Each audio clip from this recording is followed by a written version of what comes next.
My ministerial colleague, Lord Callanan, committed in the other place to the government's plan to conduct a review of the permanent measures in the bill within 3 years, with a focus on the impact on employees. So we won't hesitate to make changes if that review suggests that there is a need. My honourable friend, the member for North East Bedfordshire, asked about pensions.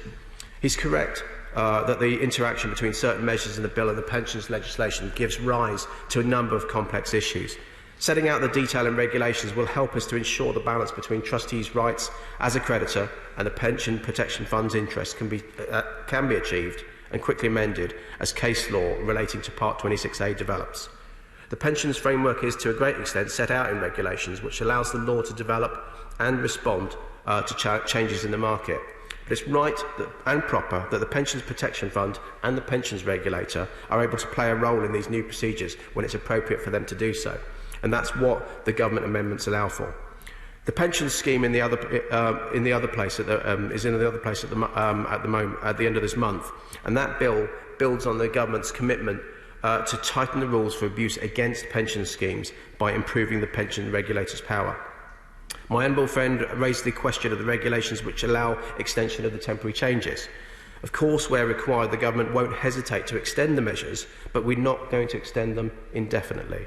We'll also consider the individual merits of each measure before any further blanket extensions. Clearly, as he rightly says, it's important that business gets back to usual, but it's also important that shareholders get their say fully within an AGM, as well as the shareholder days and other measures that are in place. And clearly, although we allow directors the leniency to be able to concentrate on their own business rather than the measures, their responsibilities fully to Companies House, there comes a time when we must get back to business as usual, that Companies House can actually can record companies' measures. I'm very grateful to my friend for giving way. I don't mean to delay the rest of his speech, but just to make the point that clarity on a change of rules is very important to directors, and that also occurs when a change in regulation has been made. That clarity needs to be there. That was really the point that I was trying to make, that if there is an extension, it does need the same sort of debate and airing that we've had at this stage, and when we end these regulations, that also needs to be communicated as clearly as possible. I'm grateful to my honourable friend, and one of the engagement that we've been having as a department and as a government with businesses is to try and give that clarity. It's not always been possible as we move in real time. This is those of us that run businesses are used to making decisions. In real time. The stuff that we're doing at the moment as a government, this is about as close to real time as it gets for government. That normally consultations can take months, normally policy changes can take years. We've been working sometimes from day to day. Can I turn to the honourable gentleman, the member from Inverness, and my congratulations go to him. Cameron, what a brilliant name. I don't know if he had any inspiration from a former Prime Minister, but maybe not. And I hope his joyous, optimistic, collaborative comments weren't just coloured by that fantastic news, and that we carry on with that relationship as we mean to go on. But the honourable member raised the issue of HMRC's status in the Finance Bill. And of course, I know this is something that came up clearly through the procedure, and of course, this is a matter for my colleagues in Her Majesty's Treasury. But I can say that the role of HMRC is to ensure that tax paid by employees and customers rightfully pays for public good. So when it comes to corporation taxes, HMRC's status remains the same. I appreciate the honourable member's input, and I'm grateful for the way that he's engaged with me and the team. And I agree with him that it's so important that we protect as many jobs as possible. I will, of course, continue to work with my colleagues to ensure that we're doing as much as we can, as possibly can, to protect the jobs of the young and the less young. But it's all a happy good one. Minister for giving way, and of course his kind comments. I would say in passing, there has to be at least one good Cameron mentioned in this House. But apart from that, to the serious point here is that I've asked a range of things that are not within his direct power today. But one of them, in addition to that HMRC issue, was to support the minor changes to borrowing powers to allow the Scottish Government to take decisions themselves to support the economies locally. As he said, that's important.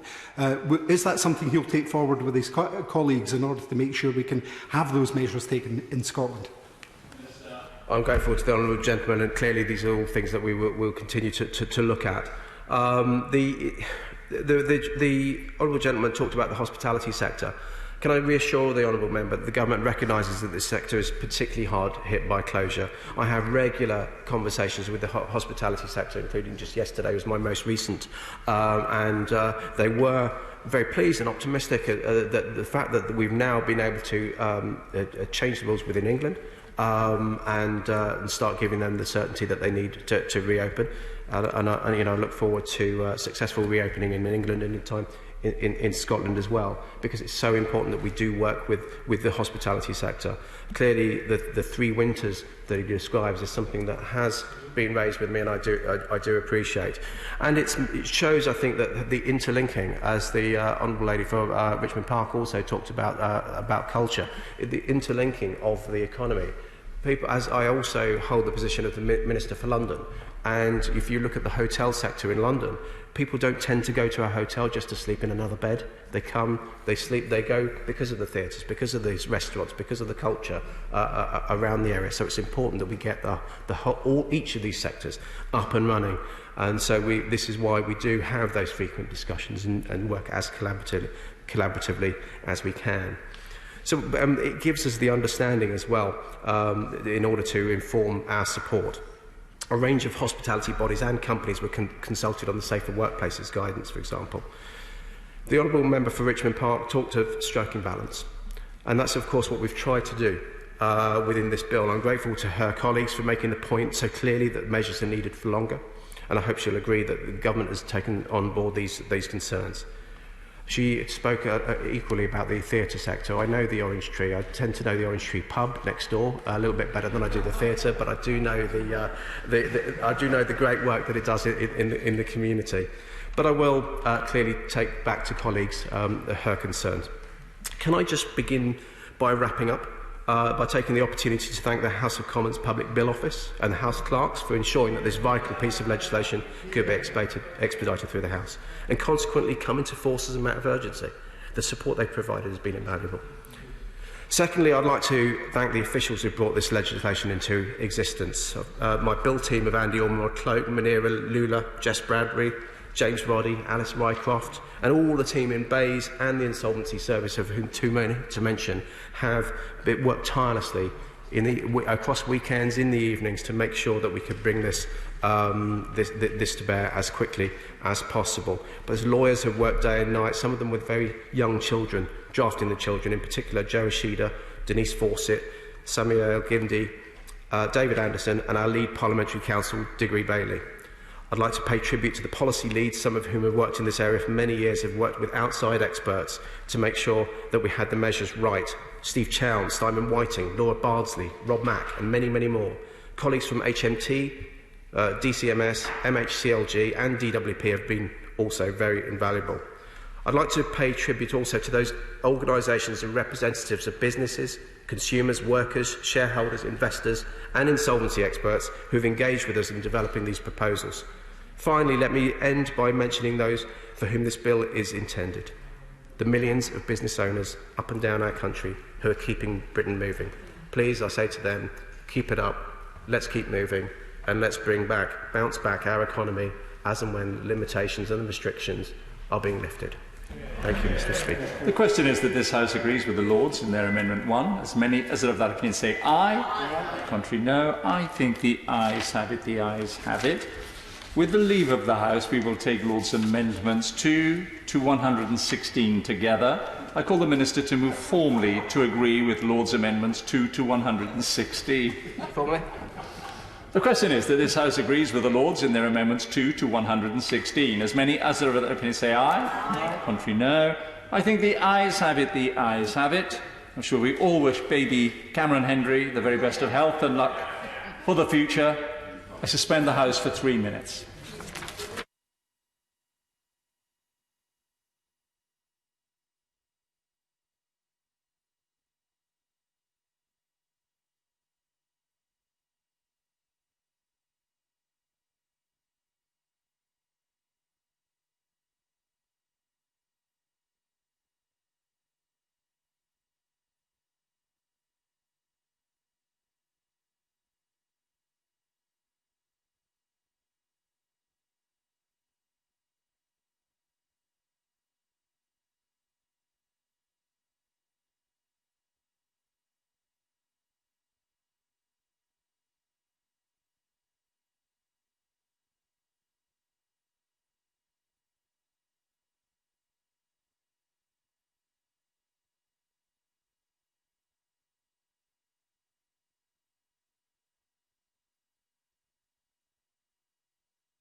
Order. We now come to the Petitions Committee debate on health and social care workers. Catherine McKinnell to move. Thank you, Mr Deputy Speaker, and I beg to move that the House has considered e-petitions relating to recognition and reward of health and social care workers.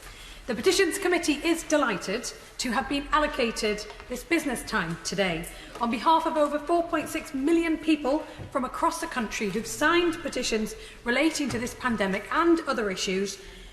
We hope that this is now the first of many debates that we will be able to have on the 29 petitions that are waiting to be debated and more heading towards a 100,000 signature threshold. The petitioners' concerns must be heard. I'm also honoured to be leading this particular debate today on recognising and rewarding our health and social care workers. Indeed, the first ever e-petition debate in Parliament was on contracts and conditions for NHS staff back in September 2015. I also believe that we could hold this debate 10 times over to recognise the contribution of so many during what has been an incredibly challenging time for our country. Those who've kept our public services going, the police, fire service, local government and other government departments, working tirelessly to ensure that the support that is needed gets to households and businesses. Those who've been working in our shops, ensuring we can get essential supplies. There are so many people to recognise and thank for their service. Yet it's absolutely right that every week for 10 weeks we came together, especially as a country, on a Thursday evening at 8 o'clock to recognise and clap for our carers. It was incredibly moving every time. Taking a moment to stop and reflect on the lives lost to COVID-19, but also those many lives saved through tremendous skill, care and sacrifice of health and social care workers right across our country. A frontline on which we must never forget that over 331 NHS and care workers across the UK died as a result of COVID-19. And indeed, it is concerning that we don't know exactly how many health and care workers have sadly lost their lives because the government is not producing consistent figures. So that is one of the things I wanted to ask the Minister to update the House on in her response today. Yet there's so many people who've contacted me to say these are the same people who have been saving lives and caring for us day after day, long before this horrendous virus presented itself. So it's absolutely right that we should clap and thank them for their extraordinary service during this period, but also to recognise that a clap and a thank you is not enough. It wasn't enough before this pandemic, and it certainly isn't enough now. My honourable friend give way. I will give way. I thank my honourable friend for giving me the opportunity to ask her if she would join me in commending the Welsh Labour Government who recognised the efforts of care workers in Wales during COVID by paying them £500 more. Now, there are many people that would benefit from that, but also will she join me in calling on the government that they do not have to pay tax on that £500? I thank the Honourable Lady, and I'm sure we will hear much more about the work of different parts of our NHS and the support that they're giving in different ways to the extraordinary contribution that our health and social care workers are making. Because there are clearly huge challenges for our country ahead. We are still in the grip of one of the greatest challenges to our way of life in a lifetime. Over 290,000 people have signed parliamentary petitions in recent weeks calling on the government to reward those caring for us and our loved ones at this time of national need. And I'm sure colleagues like me have received many messages and emails about this too. One of my constituents wrote to me last week to say, "I'm confined to the Freeman Hospital in Newcastle after a nasty fall. It's given me an opportunity to see the NHS up close and personal. I must say the nurses and others are amazing workers, doing more than they need without complaint. Their only beef is doing everything masked all the time. However, they keep to the rules throughout long shifts. They should be properly rewarded for such skilled and professional work."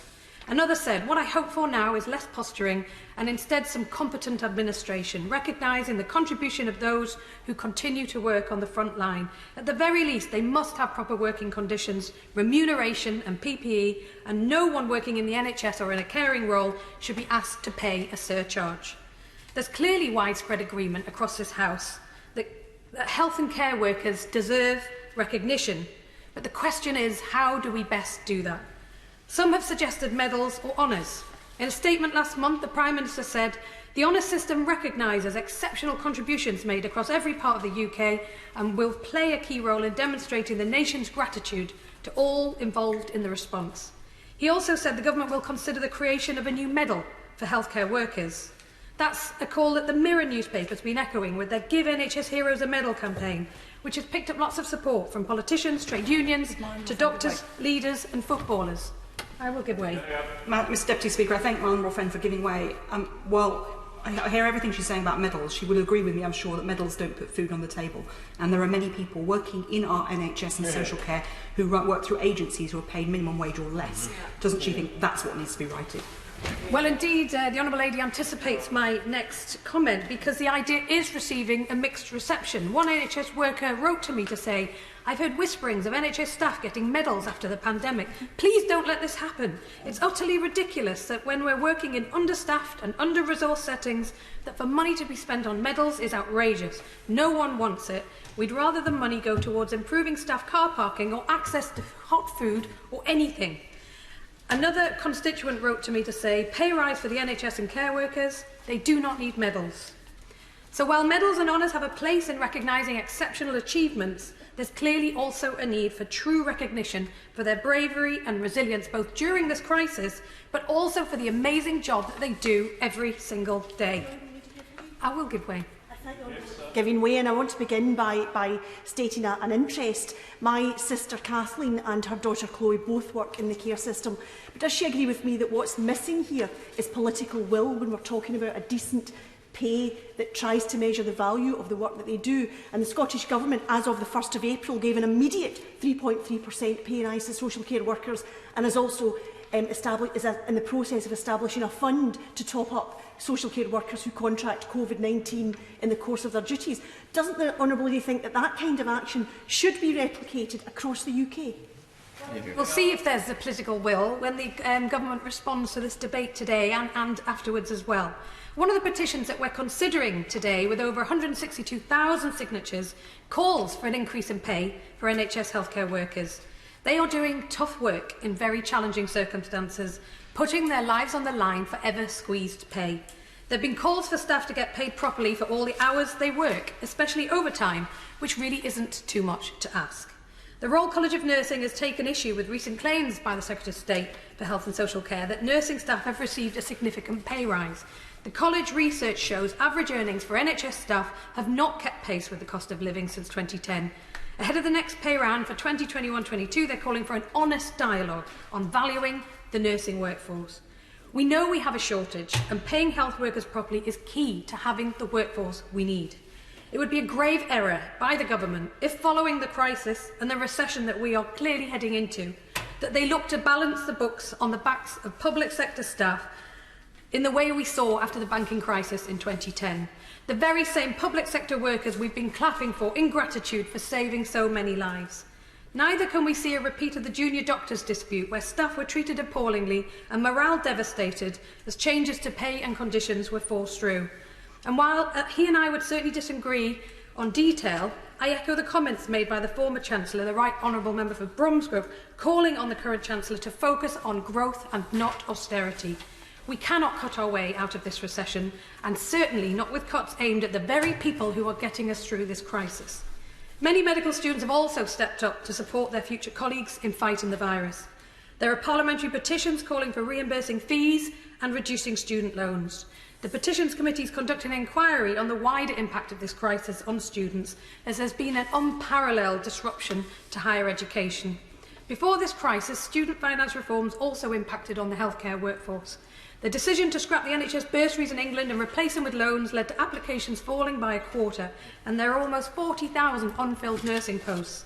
Whilst the error has partially been corrected by the restoration of maintenance grants, this will not benefit current students. One petitioner says, "Nurses will surely work tirelessly to do their best to keep the rest of us safe, while at the same time continue to be charged interest on these loans for a cost which they should not have been required to bear in the first place." Another, calling for the current intake to receive grants, says most student midwives and nurses in those intakes will leave university with at least £60,000 of debt, despite having committed to a career in a valuable public service at a time when the NHS is desperately in need of more of them. Addressing student finance for healthcare students would be a way to both recognise their efforts of the current intake and help attract more to the profession. Unfortunately, the insensitive comments made by the Care Minister recently are a bad start to this, so I urge the Government to do everything it can to rebuild trust. But the most devastating impact of all has been in social care. Our care homes and their elderly and vulnerable residents have painfully borne the brunt of this crisis. More than 16,000 people have died from COVID-19 in care homes, almost a third of all fatalities. Far from the Government wrapping a protective ring around care homes in the early days of this crisis, they were left exposed without adequate PPE or testing for staff, despite their desperate pleas. The human cost of this failure is harrowing. The crisis has well and truly exposed how neglected our care system has become. Too many staff are low paid and on insecure contracts. Too many have had to make choices between risking people's lives, including their own, or going without pay. Many carers do not receive even the national minimum wage because they're not paid for travel or sleep time. Campaigners, including the trade union Unison, have been calling for care workers to earn a real living wage of at least £10 an hour outside of London. Working conditions and employment rights vary immensely between care providers, and we need to see care workers properly recognised and rewarded for the vital work that they do. Will my honourable friend give way? I will. I'm grateful to her for giving way. Does she agree with me that given the sacrifices that care workers have already had to make, many with their own lives, given the shortage of PPE, that going forward, particularly with the risk of a possible second wave of COVID later on in the year, the Government needs to step up and make sure that care workers get the support they need, resources, but also proper PPE in preparation on what could be a very difficult winter? Yeah, indeed. And one petitioner summed it up with, "I wish social care workers were considered as equally important as NHS staff," which I think says it all. And finally, across social care and NHS, migrant workers are a key part of the workforce and make a huge contribution. The Prime Minister made the right decision to scrap the immigration health surcharge, but this must be fast-tracked to include refunds for those who've already paid. But many are worried about their visa renewal, and it's stressful enough. The 12-month visa extension announced by the Home Office is welcome, but it leaves thousands of dedicated workers who are also working on the front line out. The extension should apply to all. Many migrant workers in health and social care are stuck in limbo without indefinite leave to remain. The Royal College of Nurses and Royal College of Physicians have called for indefinite leave to remain to be granted to all international health and care workers who've worked in the UK during the pandemic. Many migrant workers on the COVID frontline are subject to no recourse to public funds, which adds immense financial pressure, especially if they fall ill and have to self-isolate. Unison have called for the policy to be suspended. One petitioner said, "I strongly believe the Government can do better than that one-year free automatic visa renewal for these NHS heroes. A grant of a definite leave to remain or citizenship is not too much to ask to appreciate the COVID-19 pandemic frontline fighters. We cannot expect migrant workers to put their lives at risk and help our nation fight this virus and then expect them to pay through various means for the privilege of doing so." So to conclude, Mr Deputy Speaker, the key issue at the heart of today's debate is how we value our health and care staff and the tremendous work that they do. The pandemic has thrown their dedication, bravery and compassion into the national spotlight as they put their lives on the line. But this dedication isn't new. They've been serving our country day in, day out, long before this pandemic. So I hope this debate will be just the start of a proper conversation about how as a country we not only show our gratitude and appreciation for the work they do, but also real action to make their jobs easier. But for now, to all our doctors, nurses, carers, support staff and every person working on the front line during this pandemic, my heartfelt thank you to you all. I'm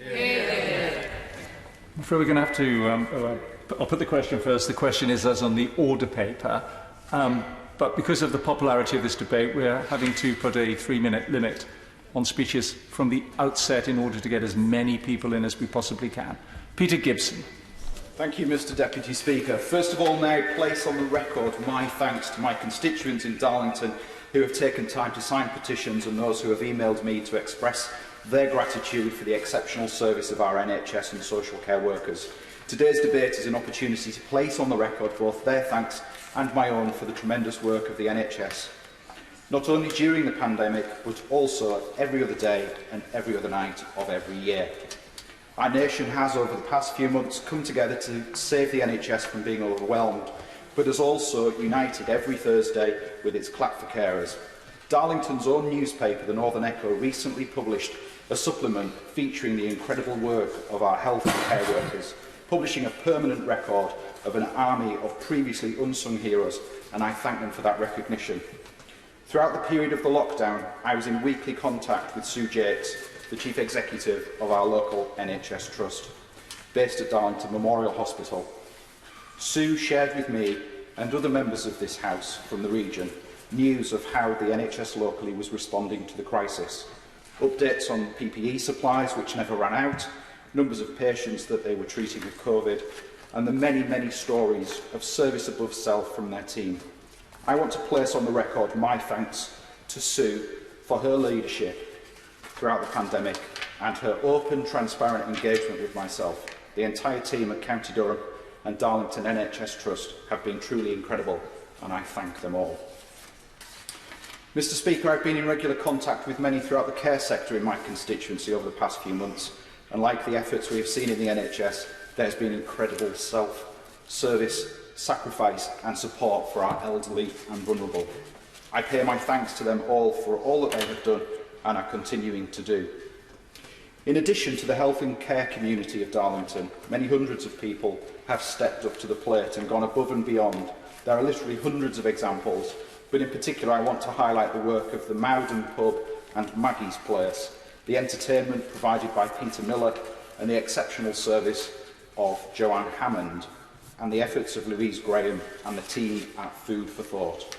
They truly are the best of us and have underpinned the efforts by all of our key workers, not just in the health and care sector.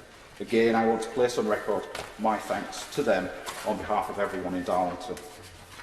The NHS long-term plan sets out to make the NHS a world-class employer, and I understand that the NHS People Plan will lay down how all NHS staff will be supported and recognised.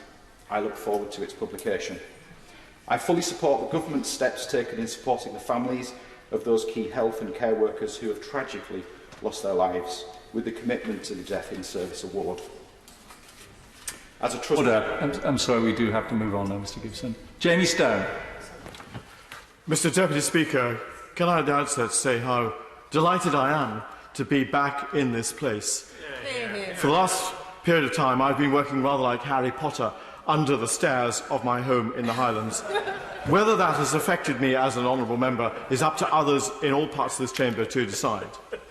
By definition, health is devolved in Scotland. So the remarks I'm going to make are pertinent to Scotland, but they may have a wider application to England. And of course, my colleague, the honourable member for Twickenham, will be enlarging on our party's position in the rest of the UK. Of course, as my honourable colleagues on the backbench here have said, the notion of an award, a gong, a medal, a ribbon with something on the end of it, without a whole-scale review of pay and conditions is just not on. And I want to make several comments on the issue of conditions. And I want to quote two people. From under my staircase in my home, on occasion during the pandemic, I telephoned Dr. Alison Brooks of the Princess Street practice in Thurso, right in the very far north of Scotland. And she gave me sage advice at all times. And today she said to me this about the nurses that she works with. She knows of a nurse, a friend of hers, in Glasgow, who has worked 10 night shifts on the trot because of just covering the job, because colleagues were sick. And she said to me, remember, the NHS staff don't just walk away. They go above and beyond. They feel a moral obligation. And you think also, she said to me, think about the toll that takes on them when they know that they've been in a risky situation, albeit with the best of equipment, but they go back to their families, their loved ones and their young ones. And at the back of their minds is always the niggling fear that they might bring the virus back. So I think the paying conditions reflect, when we reflect on that, we must think about how do we cover the sick, the absences who are sick. And my second example, Mr Deputy Speaker, is a nurse from Wick in Caithness who worked in a high-dependency COVID ward in Raigmore for the duration of the pandemic. And this is simply what said to me, with your permission, Mr Speaker, in the time available, I'll read it. My suggestion would be there could be skills and base tiers within bandings. For example, one of these would have little clinical responsibility and or skills, one for those who have advanced clinical responsibility. And she says, of course, the doctors are there to cover the advanced stuff, but very often the doctors got to cover the entire hospital. So really they have to make, if you like, clinical decisions. So what I'm saying is that the remuneration for these people perhaps should be fine-tuned within the banding. I conclude with this, Mr Deputy Speaker. When I was a councillor a long time ago, my colleagues gave me the area chairmanship of social work because nobody else they thought would want it. Remember this, social work can be seen as a Cinderella service, and in the review we must sort that out. Paul Bristow. Thank you, Mr Deputy Speaker. And at the outset, I would like to just place on record my thanks to everyone who works at Peterborough City Hospital, the North West Anglia NHS Trust, Caroline Walker and her team, my local CCG, all at Peterborough City Council, all the GP surgeries in Peterborough, and all the community pharmacies in Peterborough who worked so hard to get us through this tough time. But I'd like to focus my remarks actually on home care, domiciliary care workers, because if we accept that there's a parity of esteem between, we want parity of esteem between social care workers and NHS workers, and there's a conflict there, then that same parity of esteem needs to be delivered between care workers who work in care homes and those who help people in their own home. And I've heard many personal stories, both good and bad, as a member of the Health and Social Care Select Committee and through my work as the constituency MP for Peterborough.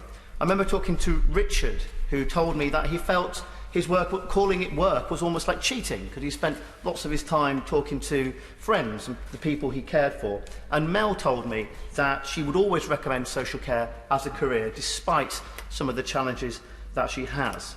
But too often, we hear bad stories about experiences from staff who work in domiciliary care.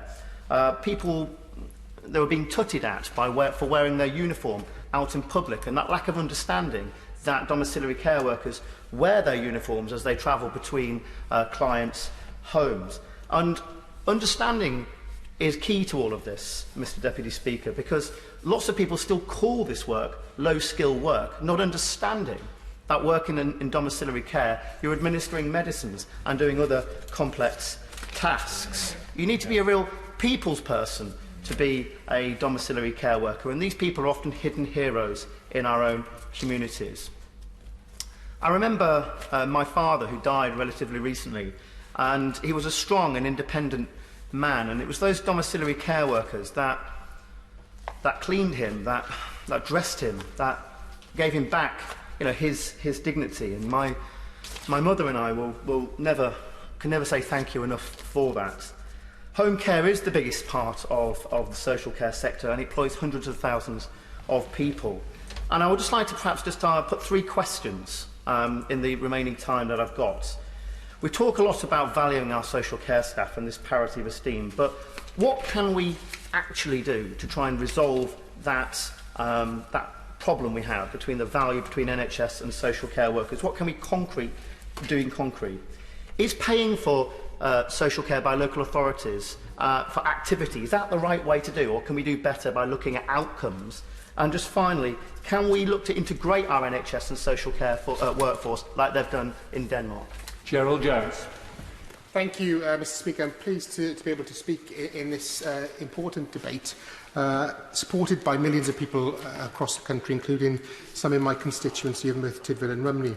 Of course, Mr Speaker, nothing we will ever do will be able to truly recognise our care workers for everything they do, but the government must acknowledge the sacrifices they've made and the dedication and commitment they've shown.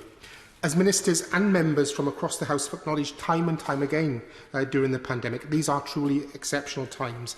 Our NHS and care workers across the UK are doing truly exceptional work, so often invisible to the vast majority of us.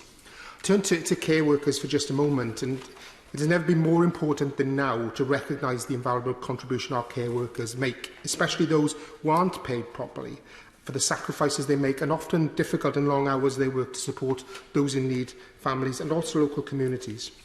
I want to pay tribute to the Welsh Labour Government for leading the way, as ever, with recognising care workers. In April, the Welsh Government agreed a £500 payment and subsequently agreed that the payment will not only apply to carers in Wales, but cooks, cleaners and a range of other key staff working on the front line in care and making an immeasurable contribution to the health and well-being of those most in need.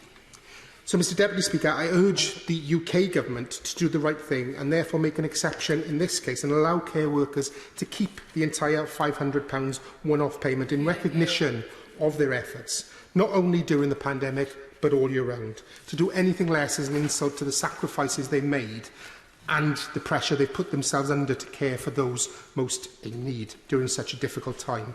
And I ask the Minister today to respond and confirm that she will make representations to the Treasury in this regard and will indeed allow carers in Wales to receive the full £500 payments in recognition of the amazing efforts during this pandemic and remove the requirement for tax in this case. The Welsh Government has arranged for payment to thank care workers despite operating on a budget from Westminster that's been subjected to a decade of harsh austerity. And as we've heard, there are many ways that the UK Government can give proper recognition to the many thousands of people working in social care right across the country, rather than simply clapping on a Thursday night. This Government should fully recognise the work of care staff and, at the very least, increase pay, testing and provision of PPE for NHS and care workers immediately to ease the immense pressure on the shoulders of so many providing care to those in need and to allow them to feel safe with the many risks they face on a day-to-day basis, particularly on the front line, during the pandemic particularly, but not just then, throughout the year. So I urge the Government to act, and I hope the Minister will respond accordingly this afternoon. Thank you. Alexander Stafford. Thank you, Mr Deputy Speaker. We have been fighting a war in Rother Valley over the past few months. Our enemy has been the coronavirus, and we've all made great sacrifices. No one has sacrificed more than our incredible health and social care workers, who have been put everything on the line in order to defeat this terrible virus. I speak from personal experience. My mother-in-law, Joyce, works at the NHS, and our family has shared the anxiety and worry that health professionals' families are experiencing up and down the country. The Honourable Member give way. Of course. Can I place on record my thanks to his mother-in-law, Joyce, who I believe works at Peterborough City Hospital? I thank the Member of Parliament for Peterborough for his kind words and for all the people who work for NHS. Without their dedication and experience, we would not be in the position we are today. The British people owe these heroes an eternal debt of gratitude. Thanks to them and to the government's strong and decisive actions, Britain is recovering day by day. I wish to pay tribute to the health and social care workers of Rother Valley. Once again, they have risen to the challenge and have proved themselves to be the backbone of our community. But likewise, GPs, such as those at the Stag Medical Centre or Swallownest Health Centre, have been working hard to continue treating people throughout this pandemic. I've also recently been moved by a letter from one of my constituents, Graham Macon, notifying me of the phenomenal work carried out by the care workers at Waterside Grange Care Home in Dinnington, who are looking after his wife during this crisis. Graham writes, "The outstanding dedication and incredible expertise that all the staff give to the residents. It is very close to a family environment. To them, this is not a job, certainly not for the money they earn. It is truly a vocation and a passion." Graham is of course right, and he goes on to urge a better deal for those in the care sector. I am delighted that the Prime Minister has made social care a priority and pledged to consider social care as being of equal importance to the NHS. I know that everyone in this House and across our nation wants us to get social care done. However, we must not forget, Mr Deputy Speaker, that behind our health and social care workers have been many others in the community who have helped the NHS. Constituents of mine, such as Robert Holland, is an engineer from Dinnington, often uses his engineering expertise to convert tyre inflation equipment to hospital ventilators. Corfham's Travel has been laying on free buses to take NHS workers to Rotherham General Hospital. And local groups, such as the Thurcroft Coronavirus Action Group, led valiantly by Kath McCartan and Diane Oxley, have been doing such great work for our community. These selfless actions are just the tip of the iceberg in Rother Valley, Mr Deputy Speaker. And so I ask this House, how best can we recognise and reward health and social care workers, but also those who have done so much to help the NHS? People in Rother Valley have already taken this matter into their own hands. For example, coaches and parents and players of Lawson FC's under-11s have already been fundraising for hampers for NHS workers. Mark Kersel from Maltby has been creating wonderful oil paintings of local NHS staff. and Shauna Hall Salmon have created an amazing Lego superhero mural that is now in the reception of Rotherham Hospital. And these are just a few ways the people of Rother Valley have given back. For my part, I am proud to have instituted the Rother Valley Hero Awards for this very purpose. I contend that nationally we must do the same by awarding campaign medals to our British heroes who have fought this virus. My constituent, Andrew Gardner of Thurcroft, suggested to me that we should hold a memorial event for health and social care workers, which would take place in Whitehall, much like the events of Remembrance Sunday. I believe this proposal merits serious consideration too, and should be taken forward. Ultimately, it is the utmost importance that this House pursue all avenues, including looking at pay and rewards, in recognising and rewarding the heroism of our health and social care workers and the selflessness of those who have helped the NHS, both in Rother Valley and across the United Kingdom. Without them, Mr Deputy Speaker, we would not be able to pull through this crisis. Alex Davies-Jones. Diolch, Mr Deputy Speaker, and I rise to speak on behalf of the 434 residents in the Pontypridd constituency who have signed these petitions relating to the recognition and reward of health and social care workers. It is clear that the creation of the NHS is undoubtedly the Labour Party's greatest ever achievement, and one which I will always personally champion. I hope colleagues across all benches will also indulge me as I use today's debate to celebrate the 20th birthday of NHS Direct Wales, which is taking place this week.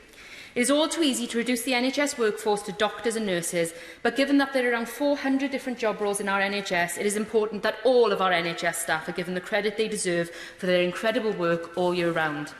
Among many others, the porters, the cleaners, the caterers, the healthcare assistants, the allied health professionals and many, many invaluable volunteers that give up their free time truly are the unsung heroes of our NHS.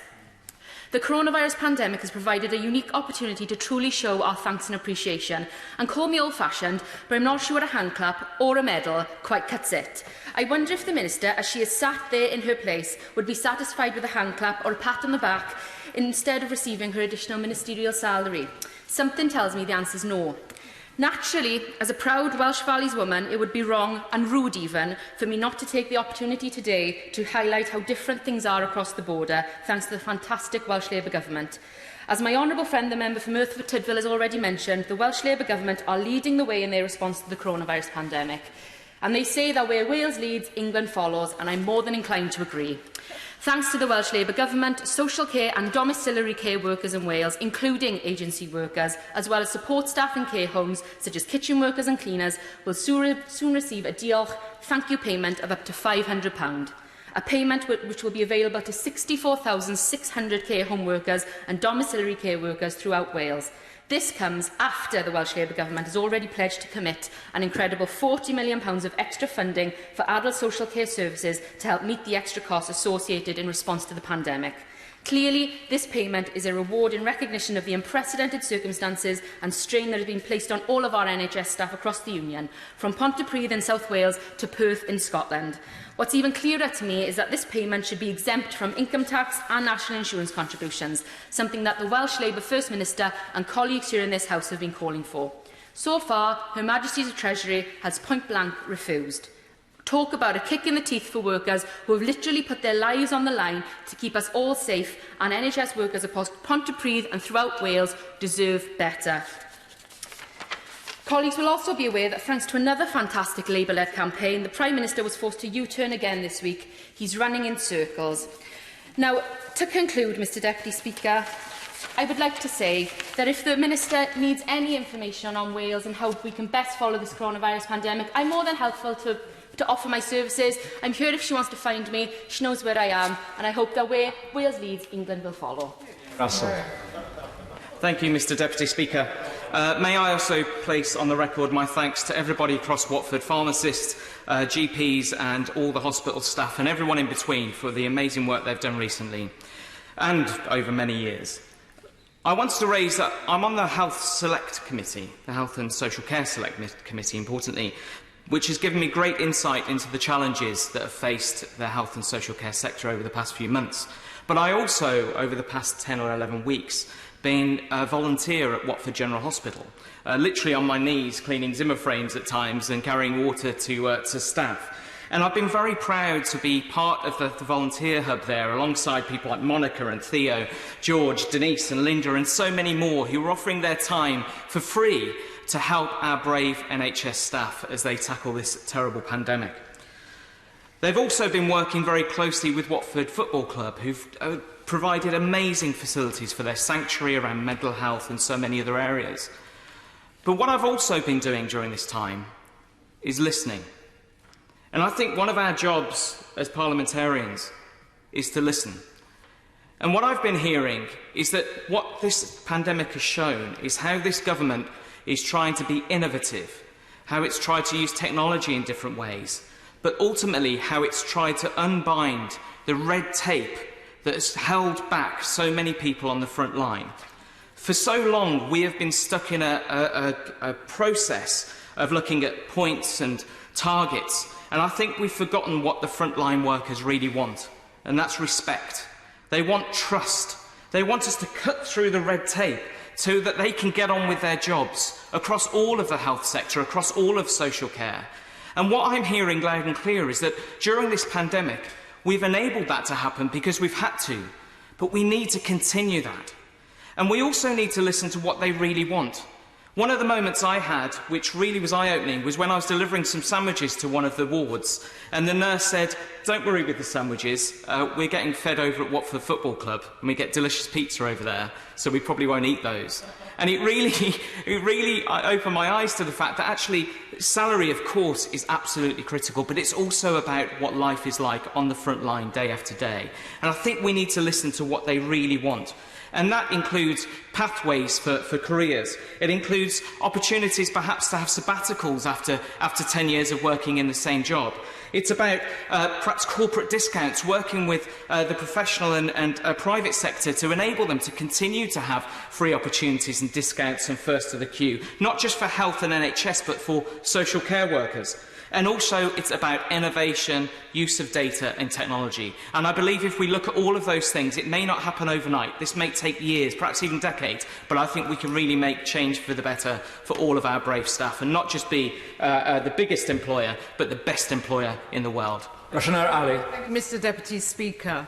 It's been said many times, but we should never tire of saying our NHS and care workers are true heroes, and we are incredibly grateful for their skill, dedication, selflessness and sacrifice.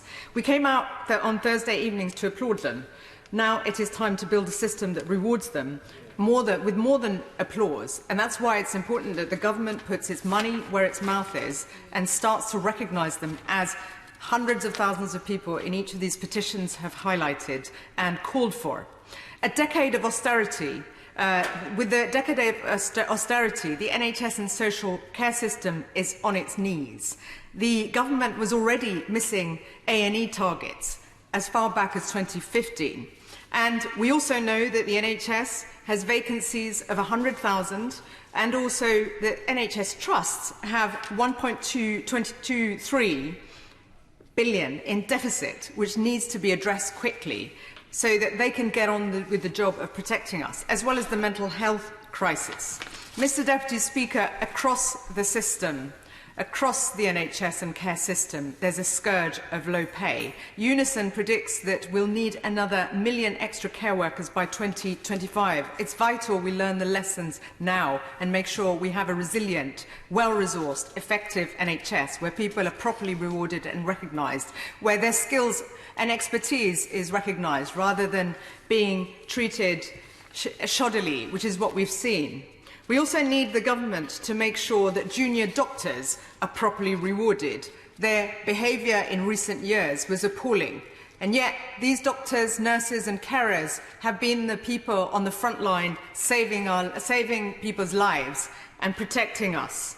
And we also know that BAME, NHS workers and care workers have had the highest death rate.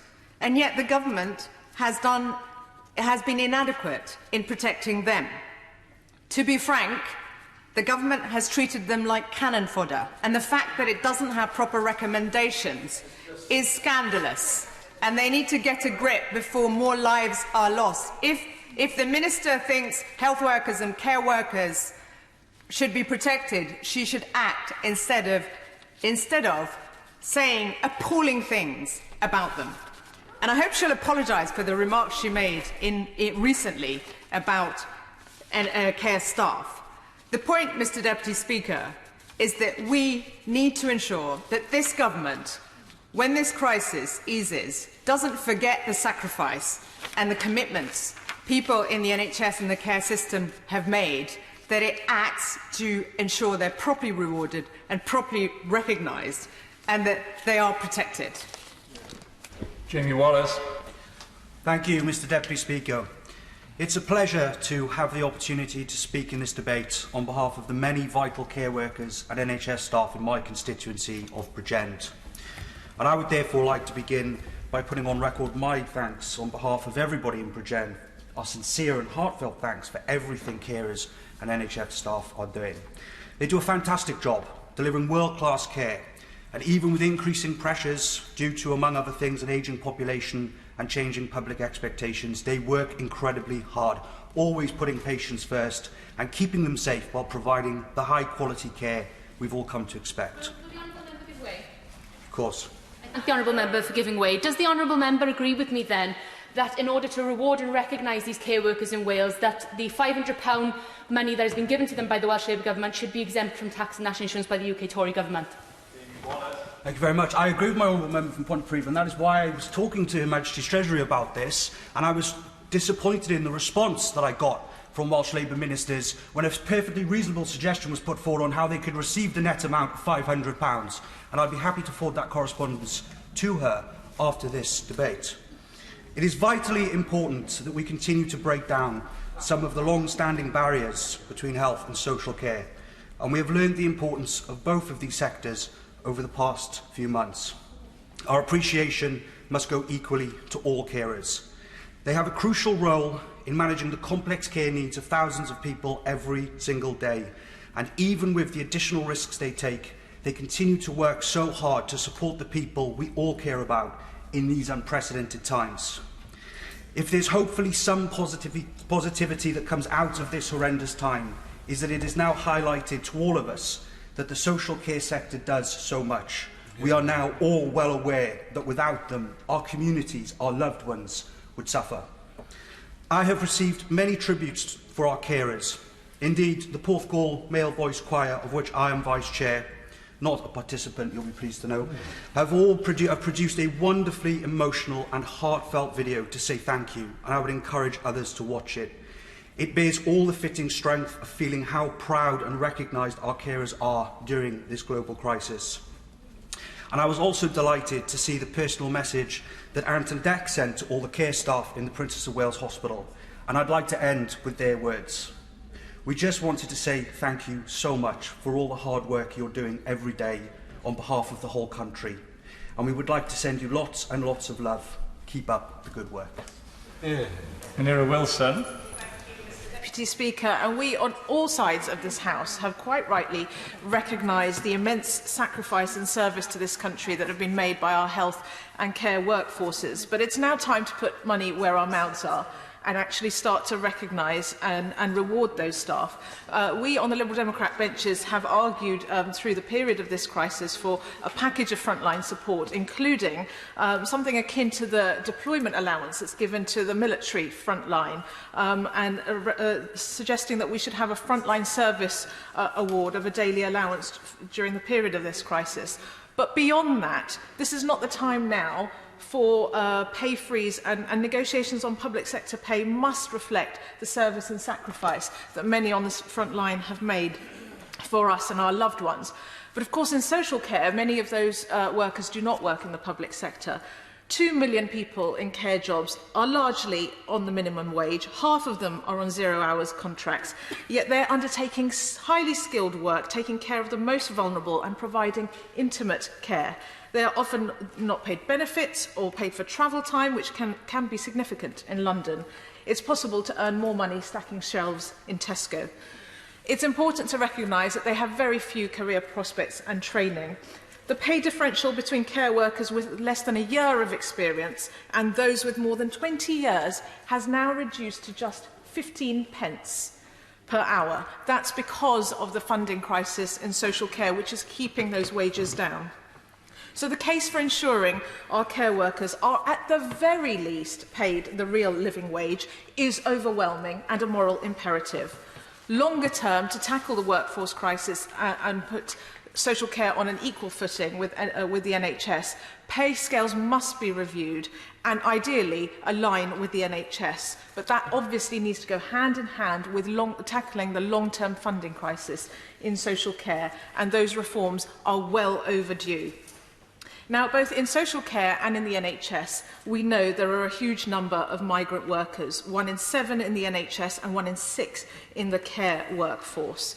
We on the Liberal Democrat benches have argued through the period of this crisis that the cruel policy of no recourse to public funds must be suspended. Particularly, this is relevant for those on the front line who may be reticent to take time off or self-isolate because they're only eligible for statutory sick pay, which frankly is not enough to live on, and a number of other benefits are not available to them. But most importantly, when people have put their lives on the line for us and our loved ones, we must recognise these workers by granting them indefinite leave to remain. A visa extension is not enough. It's not enough to just take their service and say bye-bye, thank you very much. We have a moral responsibility to allow them to stay. Thank you. Thank you, Mr. Deputy Speaker. Would you join me in paying tribute to the incredible work of care workers across Beaconsfield, of Denham Manor, Lent Rise House, Chiltern House and Gerrards Cross? Countless hours and time has been spent. They have been the real heroes in Bucks, and I want to pay tribute to them. But I also want to look at how we distribute funding for our care workers. We have always looked at adult social care as something that is part of the NHS in this sort of funding allocation at the bottom tier of the ladder, and I would like to see that brought up to the top. I would like to see it given equal footing with NHS workers, to allow for career progression, to allow for the statutory duty that councils now have to take on. There should be a reflection in that, in the money that's allocated to them to carry on their care responsibilities. And we have moved forward, we have gotten through this crisis, and I pay tribute to my local council, to my local Bucks CCG, but we need to look at how, moving forward, we can give care workers the respect and the pay that they deserve. And it's from the same pot of money, but we need to look at how that's allocated. So I hope that the Minister will join me in looking at how we can help give people in the care sector career progression, the pay they deserve, and the respect for the profession that they hold. Thank you. Zara Sultana. Thank you, Mr. Deputy Speaker. I'd like to begin by thanking every single health and care worker in my constituency of Coventry South. They have gone over and beyond to keep us safe and healthy, and I know that I speak on behalf of all of Coventry when I say thank you. They have faced this crisis with incredible strength, selflessness and determination. At its height, millions of people across the country went out every Thursday to clap for them. Now it's our responsibility to match this appreciation with meaningful action, with NHS staff and carers getting the real pay rise and recognition that they so richly deserve. But the simple truth is that NHS staff and carers have been failed for far too long. Since 2010, newly qualified nurses faced an 8% pay cut. Half of frontline carers are paid less than the minimum wage. And years of devastating cuts to the NHS and neglect of care work has left us all more vulnerable to a pandemic. We saw this with PPE shortages in hospitals when the crisis hit. We saw this when doctors and nurses repeatedly, desperately asked for testing, only to be told there wasn't capacity. And we saw it again with black and ethnic minority NHS workers killed by coronavirus at a disproportionately higher rate, exposing the inequalities that lie at the heart of our society. Mr. Deputy Speaker, let me take you through some of the experiences that my constituents have told me who work in our health and care system. There are migrants who work on the front line but have been hit by the hostile environment and burdened with visa fees and health surcharges. There are NHS staff who, until recently, were forced to pay obscene parking charges at University Hospital Coventry, in some cases almost £500 a year, exploitatively set by private companies making profits on the back of our workers. There are the nurses, robbed of NHS bursaries, leading to a 32% decrease in nursing applicants nationwide. And now we have an overstretched and overworked workforce with over 7,500 nursing vacancies in the Midlands alone, and that's been called a full-blown crisis by the Royal College of Nursing. And then there are the A&E workers who face a mental health crisis, with one of my constituents describing their work as heartbreaking, soul-destroying, and their work environment as a war zone. These are just some of the wrongs done to the NHS and care workers in my constituency. So I urge the government, you clap for them through this crisis, now match that with action, give our carers, nurses, porters, cleaners a real pay rise, end poverty wages in the NHS and care work, ensure that they're all on good contracts with no more precarious work, give indefinite leave to remain to all migrant workers, and restore the NHS to a truly public service, free from privatisation, and run for the public good, not private profit. Thank you. Andy Carter. Deputy Speaker, NHS and domiciliary care workers in Warrington have been on the front line of our national effort to control coronavirus and have been there for every family in their time of need. And it is right that they get the reward and recognition that they deserve. And I thank everyone in Warrington South who has signed this petition. In our community, district nurses from the Bridgewater NHS Trust, our village and town GPs, along with doctors, nurses, cleaners, porters, healthcare assistants from Warrington Hospital, all working alongside social carers and mental health teams at the North West Boroughs NHS Trust. The leadership in Warrington has meant the supply of PPE has continued uninterrupted, urgent A&E services maintained, and the number of high dependency beds increased so that everyone who needs care gets it. Hospitals have collaborated, and I want to recognise Professor Simon Constable, the CEO of Warrington Hospital, who's led the fight against COVID-19 from the front. Perhaps one group we should also single out is the infection control teams, not just in Warrington, but across the country, who've worked around the clock in hospitals to keep areas clean and to minimise the spread. And I also want to pay tribute to the nursing and care staff at Spire Warrington, who've turned their operating theatres over to the National Health Service so that urgent cancer care and trauma operations can continue in a non-COVID hospital environment. Our health and care workers and social care workers, one team, dedicated, working together to do their best for everyone in our community through our National Health Service. And I do not underestimate how challenging the recent months have been for health and social care staff in Warrington. I saw firsthand, as a member of my own family was hospitalised with COVID-19, and the dedication and the care that was given to her in the most difficult circumstances, and I'm incredibly thankful for their heroic efforts. I also want to remember and give thanks for 3 nurses, Jo Habab, Andy Collier and Janice Glacey, who worked for our local NHS trusts and have sadly succumbed to this dreadful virus. And I'm sure the thoughts of this House and everyone in Warrington go to their families at this difficult time. Life in our hospitals has been made just a little bit easier by the tremendous efforts and generous giving of our community. And last week, I met the air crews from Manchester Airport who were operating Project Wingspan, pilots and cabin crew caring for our nurses and our doctors in their staff lounges. And also the Sikh community who've delivered 13,000 meals free of charge to staff, turning up every week without fail to our NHS. To conclude, I place on record my thanks and incredible appreciation for our teams in Warrington. Thank you, Madam Deputy Speaker. I'm speaking today in favour of a pay increase for NHS healthcare workers. Over 500 constituents in Erith and Thamesmead have signed the petition calling on the government to recognise the hard work and sacrifice of healthcare workers with a pay increase.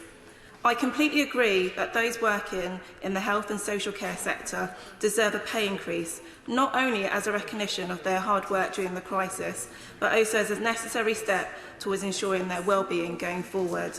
For years, this government has stood by whilst our NHS and care staff give their all to provide a great healthcare service while their families fall further into poverty. Madam Deputy Speaker, in 2018, we saw a rise in nurses using food banks. One study found that 38% of nurses struggled to buy food and 55% had considered quitting their profession due to financial difficulties. Over half of all care workers in the UK are paid less than that real living wage and are 4 times more likely to be on 0 hours contract than the average worker. This pay rise isn't just about rewarding people for their hard work, it's about recognising the real and negative impact low pay has had on our health and social care workers. 15% of workers in low quality, low paid jobs say they have poor quality health compared with the 7% in good working environments. COVID-19 has thrived on inequality. People living in the poorest parts of England are twice likely to die from COVID-19. Perhaps there is some correlation between this fact and the fact that our poorly paid social care workers are almost more than twice as likely to die from COVID-19. Ensuring that health and social care staff work in high quality, well paid environment benefits us all. COVID-19 has highlighted how much the UK needs a well-functioning NHS and social care system and how lucky we are to have access to healthcare. However, organisations are already warning of mass vacancies going forward. How is this government planning to fulfil this promise, as well as recruit over 100,000 employees into care sector when they are offering what they are offering is low-paid, high-stress and insecure work? I've been contacted throughout this crisis by many constituents urging me to support a pay rise for workers in the healthcare sector. Today, I'm asking the government to show all of the hard-working NHS and social care staff in Erith and Thamesmead and across the UK that the support they deserve and give them the much-needed pay rise. Thank you, Madam Deputy Speaker. Madam Deputy Speaker, I want to begin by thanking all those people that have signed the petitions that we're debating today, expressing their support for NHS and social care staff and the generosity of spirit they've shown. I think this has given us all in this place another chance to show our appreciation for NHS and social care staff. And I know from working alongside colleagues that it does make a difference. They do notice these things. We've seen an astonishing contribution over recent months, but actually I know that many NHS and social care staff make fantastic contributions every day as part of their normal work. People go into the NHS and social care with open eyes. They're not naive about what their roles entail, but that doesn't mean that we shouldn't try harder to better understand how some roles and areas of work don't give staff the work-life balance that we would expect or the ability to deliver the care that we would want them to be able to deliver. I think increasingly NHS and social care staff, as our workforce moves to greater flexibility and better work-life balance more generally, will compare what their work experience is and maybe not recommend to future generations that that's the route to go down and we must tackle that. That's why I'm very glad that at the last election the government made some incredibly ambitious commitments for NHS staffing levels, particularly GP and nursing staff levels. The successful delivery of these goals will make an enormous difference, and to get there, the government's going to really have to get to grips with recruitment and retention in NHS in a way that I think no party of recent years has done so far. We've made some good progress already. We've seen some good figures today in terms of increases in NHS and doctor numbers. Junior doctors' pay scales would have increased by at least 8% by 2023. Nurses will have received between 6.5% and 9% increases by next year. And the reward package obviously also includes things like pensions, some of which are the best available. Members of the scheme can generally expect to receive £3 to £6 in pension benefits for every £1 they contribute. But it isn't just pay. We see in GP practice, for example, an enormous shift in new recruits to part-time work because people want more flexibility. They want to live a different style of life, and that's going to have enormous impacts on workforce across the NHS. So what I want to do is really use this focus on NHS and social care staff that's come in the light of the pandemic and the extraordinary contributions that have been made to really get everybody here to engage with the very significant workforce challenges we're going to face as we face an ageing population and increasing demand. Pay is never easy for any government, never. There's always a need to look after the nation's finances, and I do think recognising the important role healthcare can have in stimulating the economy, creating jobs and innovation should be given a greater weight in calculations in terms of what the Treasury look at. And we don't yet know what the underlying finances are going to be in future years with all of the impact of the pandemic as they play out. But within those constraints, I know this government, I want this government to do everything it can to go as far as it can to reward and recognise the contribution NHS and social care staff make. Thank you, Madam Deputy Speaker. And following from the Honourable Member for Crewe and Nantwich, I agree that pay is a difficult thing to sort out because it's often systemic, but it needs to be fair. And I'm speaking today solely about contract staff in the NHS, though I associate myself with the comments made by the Honourable Member for Twickenham about the similar situation in the social care sector. So I'm not talking about those who are directly employed, but and on behalf as well of my honourable friend, the member for Hackney North and Stoke Newington, who is unable to speak because of shielding, about the thousands of staff working on outsourced contracts who are paid considerably less, often lower than the minimum wage, and they have fewer rights to sick leave, much less job security, if any, and often on 0 hours contracts or uncertain contracts, and disproportionately from black, Asian and minority ethnic backgrounds. I pay tribute to the GMB trade union for highlighting how many agency workers were going to work sick because they had to choose between working and paying their basic bills.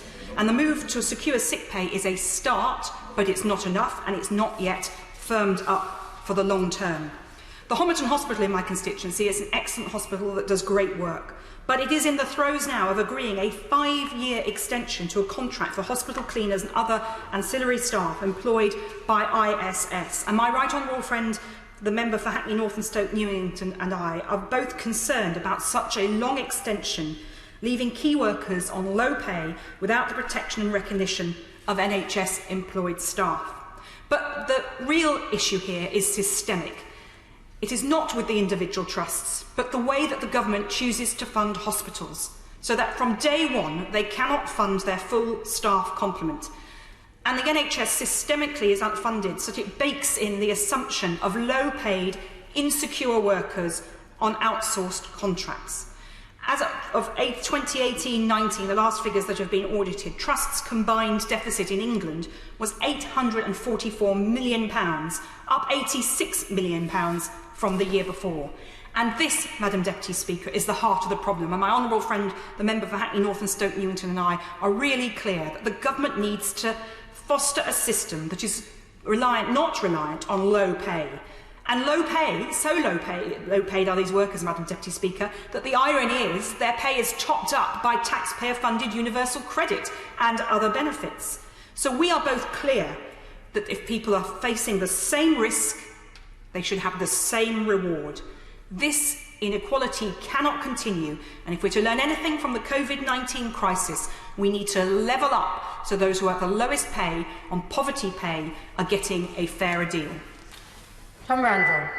Thank you, Madam Deputy Speaker, for calling me to speak in this important debate. The Protect the NHS slogan represented the very real danger at the beginning of this pandemic that the health service might be overwhelmed.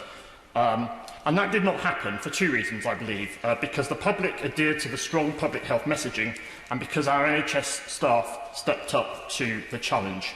As the Member of Parliament for Gedling, I received regular updates from Amanda Sullivan from NHS Nottingham and Nottinghamshire CCG and Tracy Taylor, the Chief Executive of Nottingham University Hospital's NHS Trust. And I'd like to thank them for their work in updating me. And I was amazed during those updates at the very hard work that was being done throughout the county, work such as working rapidly to expand intensive care capacity and for ensuring that the demand for PPE across the county was being met.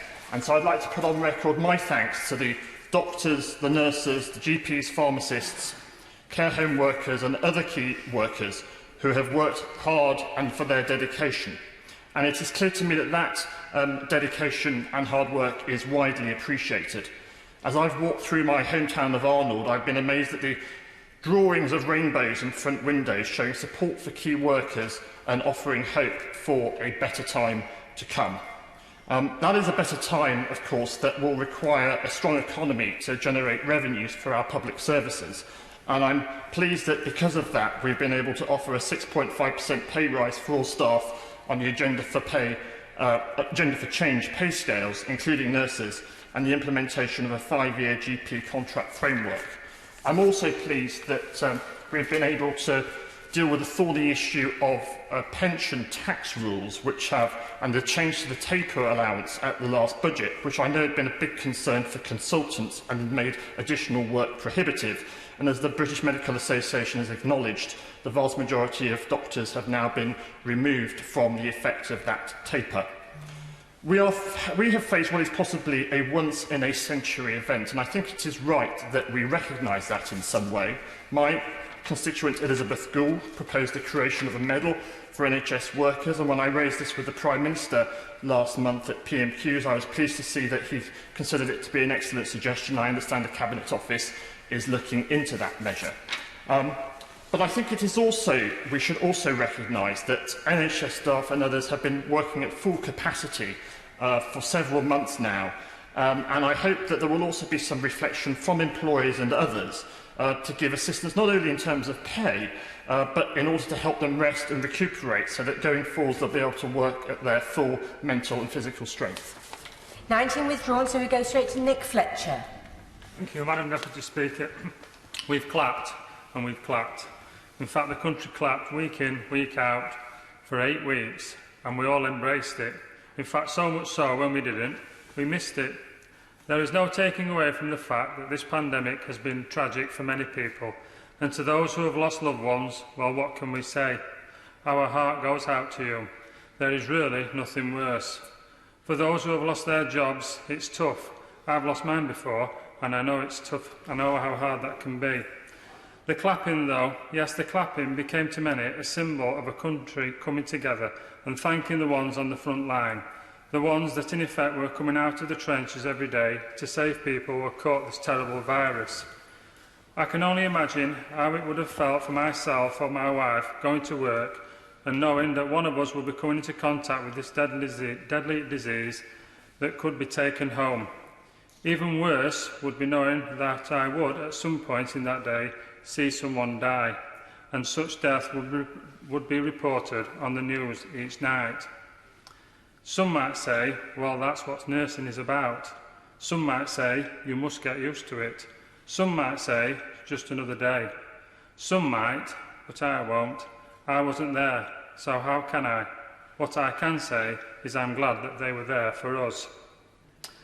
Thanks to this government and the efforts of the frontline staff and our national effort, we are coming through this.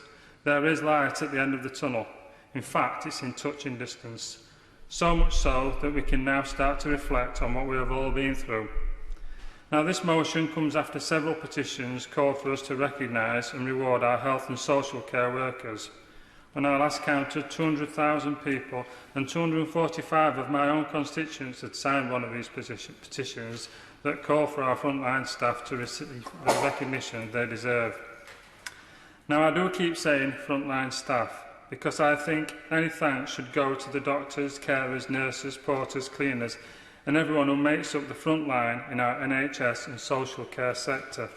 The ones who, when many in the country were furloughed and spending time with their family, were putting themselves at risk and missing time with their loved ones. For many in these frontline jobs, Easter was cancelled and many have worked back-to-back shifts. And we must also remember that we may not all end up in hospital during our lives, but there is a good chance we may spend some time in a nursing home. So these carers, who pretty much all end up on the front line, need recognition too. Some of these carers really went the extra mile, as in they never went home at all to keep the virus away from their residents. I would like to make one last point. Every night the government has taken time to stand in front of the nation and tell us where we are with this virus, but they have never given us the figures of the people our carers have put back on the road to recovery. Now, this is difficult with care homes. I suppose we will... Order. Okay. Jim Shannon. Deputy Speaker, can I first of all thank the Honourable Lady for Newcastle upon Tyne for setting the scene and for all those who have contributed and those who will. I'm just so very thankful this debate has been accepted. I actually had applied for an adjournment debate on the very issue of highlighting in particular the return of NH staff from retirement who waded into the trenches, which I believe is worthy of attention and note as well as the overall NHS effort. As we watch things unfold in other countries, in Italy for example, I read of the inspiring stories that lifted my heart, ones that filled me with dread at what was to hit our country. I thank government for spending the money that was financed, that was available to sourcing the additional ventilators, and to prepare for what was to come.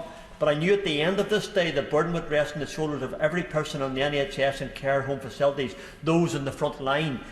They did not let us down. There were over 20,000 staff who returned to the NHS to fight this battle.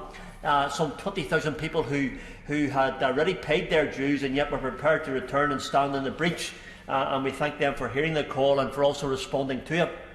For the Army of Volunteers, some 600,000 people saying we will do what we can. We will help with the shopping list and the food deliveries. Those who rung and spoke to the elderly people to be a social lifeline and to ensure that no one is absolutely isolated. We do not know, and possibly may never know, what the whole story of coronavirus would have been without their input. And we thank every consultant, GP, doctor, nursing auxiliary, porter, lab technician, cleaner, administrative agency worker. Thank them all. Because thanks sometimes seems so little for those who signed up to help. And I'm sure sometimes they must have felt they were in something similar to a war zone. I know this is how it may have felt. It is my sincere belief that we must do more than just say thank you to all of those who went above and beyond job descriptions and into community hero mode. We appreciate every person who could not see their children or partner because their work was too dangerous, for every exhausted parent who worked their shift and then came home to carry household lives and homeschool their children, shop and do it all together. We appreciate the sacrifices that you made, more than words can ever say. And I do subscribe, Madam Deputy Speaker, to those who have spoken and said, I think we do and we should be looking at some sort of financial remuneration and pay rise for those who served in the front line in the NHS. They do deserve, but they also deserve investment in the NHS. They deserve more training in the NHS. They deserve to have more technology, more staff. All of these things. There's not enough. It can never be enough. But this would be a lasting testament to the battle fought, a reminder of the precious lives lost, and a demonstration of this wonderful United Kingdom of Great Britain and Northern Ireland, always together, always better, can rise to any challenge when we stand together, shoulder to shoulder. Thank you. Fletcher. Thank you, Madam Deputy Speaker, and it's always a pleasure to follow the honourable gentleman. I'm very grateful for the opportunity, on behalf of all the residents of Bolsover, to say thank you so much to all of our care workers and all of our NHS staff who have done so much during these incredibly difficult months. We unreservedly thank them for everything they have done for our communities and our country. A few weeks ago, I suggested in oral questions that perhaps we should have a special honours list to represent those who have done so much and sacrificed so much during this period. And I once again suggest to the Minister that that is something that I feel we should pursue. I suspect that there will be many, many people from Bolsover suggested for such a list. One of the most humbling and difficult things that I've done during this period was to speak to every single one of the care home managers in my constituency. And one in particular stands out, in which she said that this had been the most difficult period of her life.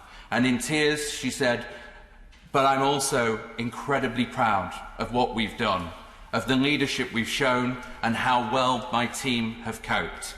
And I think that that just goes to represent the amazing spirit that we have seen in this period. And in my conversations with my local hospitals, the Chesterfield Royal, the King's Mill Hospital and the hospital in Bassetlaw, I've heard only good things about the efforts that the staff have put in. Our manifesto committed to trying to seek a cross-party consensus when it comes to the future of social care. And I think more than ever we should continue to seek to do so, because we can talk about pay and conditions, we can talk about all sorts of aspects when it comes to social care, but ultimately we need to see that sector, we need to see a vision for that sector that is sustainable and that is suitable for those who live long lives. And having had a background in the care sector, so often there is a stigma when it comes to that sector and a fear of care homes that should not be there, and a fear of older age that should not be there. And I think as we go forward, and based on the contributions today, I think there are many things on which we agree, and there are many things that we should look to solve together. Thank you. Deputy Speaker. I'm quite disappointed that I didn't quite come immediately after the Honourable Member for Strangford, who I found out yesterday, I think, supports Leicester City. And I would encourage him to follow his son's wisdom there and perhaps reconsider that and support the Tractor Boys. But I thought about it another time. But I would like to sort of talk. Yesterday in this place, I thanked NHS staff and care workers in Ipswich and our local for their incredible work to save lives during the COVID-19 pandemic. And I want to reiterate that gratitude for them here today as we discuss this petition to recognise the fantastic work of these professionals, including the pay they receive. I mentioned yesterday that these workers have taken on considerable additional risks to their own physical health to help look after the most vulnerable. I think most of us can only imagine what it's like to deal with many sick and deteriorating patients under such tough conditions, and always having that thought in the back of your mind that you could catch the virus yourself and potentially pass it on to your loved ones when you leave work that day. It's very clear to me in the correspondence I've received quite how much my constituents want to thank NHS and care workers. There's a couple of stories I've got, and I just want to elucidate them slightly. One is the local pub on Woodbridge Road called Lattice Barn, that right now still faces an uncertain future, and was closed its doors and had lots of questions about its own finances, etc. But the first thing that the landlord thought about was local NHS staff and how he could open his doors to nurses and frontline NHS workers. Immediately, it wasn't himself, but it was our wonderful NHS workers, and he was thinking to himself how he could support them. I also want to thank Northgate High School and Ipswich School, where all the pupils work together to make PPE for our frontline workers. Yes, a monument would be a good idea, a medal. These things are not insignificant, and I don't think they should be belittled, because actually these things do matter. And it is a way, as us collectively as a society, saying, we acknowledge it, what you've done, and we will never forget it. But I would say that I would encourage the government to reflect upon the strength of feeling in the country and to consider any way that we can, particularly for frontline NHS workers and social care staff, look at ways of increasing pay at the first opportunity. And I think particularly in terms of social care, I think showing everybody who works in that sector how much we value them and the work that they do, and giving those workers the status that they deserve, and acknowledging that they have been the best of the best. And from the bottom of my heart, as a Member of Parliament for Ipswich, thank you. Holden. Thank you, Deputy Speaker. I think alongside many of the colleagues who are speaking today, I just want to pay absolute tribute to the healthcare workers in my constituency, but also across the entire country. And it is actually great to see today that news that we're looking at another 6,000 more doctors, another 12,000 more nurses in the NHS, and move towards what we'd like to see in the future. I'd also like to pick up on the comments of my honourable friend, the member for Darlington. We've both had excellent communications with our local NHS throughout the entire coronavirus period. Sue and the entire staff from Durham and Darlington NHS Trusts have just been absolutely phenomenal. Whether it's the main hospital in his constituency, or over at University Hospital in North Durham, or down at Bishop Auckland, or at the small community hospitals like Weardale Hospital in my constituency and the Shotley Bridge Hospital, which is one of my main campaign issues, just to flag it up to the Minister. We're desperate for them to see renewal. They've seen their amount of beds they've had to use increase from 8 to 16 over the last few weeks to look after those extra patients. So, as Simon Stevens said in evidence to the Public Accounts Committee, one of the things we're going to be looking at in the they want to look at in the long term, is to ensure we do have that capacity within the existing NHS estate for crises when they occur. I'd also like to pay huge tribute to the care homes in my patch, particularly to Shotley Park and to Crescent Home Care in Langley Park, who've been in regular communications with me and to all other of the care providers locally, and also to the pharmacies. On a visit last week to Concert Pharmacy, who just do direct delivery to home, they've seen a 25% increase in the number of people getting those home deliveries, often the most vulnerable in society, who can't go out to and might not have friends and family nearby. So they've been delivering direct to homes, And I think that's been such a lifeline for many people, particularly those with complex conditions over the last few months. I'd like to give two final shout-outs. One is to some people who weren't mentioned in the member for Newcastle-upon-Tyne's North when she started the debate, which is those carers who are still at home and caring for people in a home setting. My dad's one of those who's been caring for my grandmother throughout this crisis, and I know a lot of people in my constituency have also had those carers at home and often are having to shield themselves with the person they're caring for. So the sacrifices people have made in incredibly low pay has been phenomenal. And finally, I'd just like to associate myself with the comments of my right honourable friendly member for Peterborough, who said that he hopes that this will let us look towards how we do integrate that health and social care system in the future. And I hope that across the House that's something we'll be working on going forward. Thank you. Duncan Baker. Thank you, Madam Deputy Speaker. Before I start, I just want to place on record the devastating fire in my constituency, in the town that I grew up in, last Saturday night in Holt, at Bridgend of Holt. This has rocked the community, and I will be doing all that I can to help the town and many of my friends and colleagues that have been affected. North Norfolk has been exemplary in its fight against COVID-19. Our infections have been one of the lowest in the country, significantly behind the national average, and so have our death rates. And this is in a large part thanks to the incredible work of the NHS staff, but also the resilience of my residents who have followed the guidance religiously in keeping one another safe and the area that I live in, we live in, safe. But our carers are the group that are most often forgotten about. They are often unsung heroes, and they must have the recognition that they need and deserve. Many family members have even taken leave from their jobs to care for vulnerable people and family members. And I have carers in my constituency who have worked tirelessly caring for those who have dementia. None must be left out of recognition. But I want to spare a thought here in this chamber for our young carers, an area that hasn't been mentioned today. Young people who are caring for perhaps a parent who is ill. During the lockdown, I spoke to some young carers, and it made me realise, do we really know enough about these young children who can be as young as 5 or 6, who day in, day out are supporting their parents at home? Research shows that young carers are often vulnerable and the hidden group, falling through the gaps in public policy and health and social care services. Imagine a 5-year-old climbing a stool, boiling a kettle to make a drink for their parent who is incapacitated. These people must not be forgotten about and are not getting a proper childhood.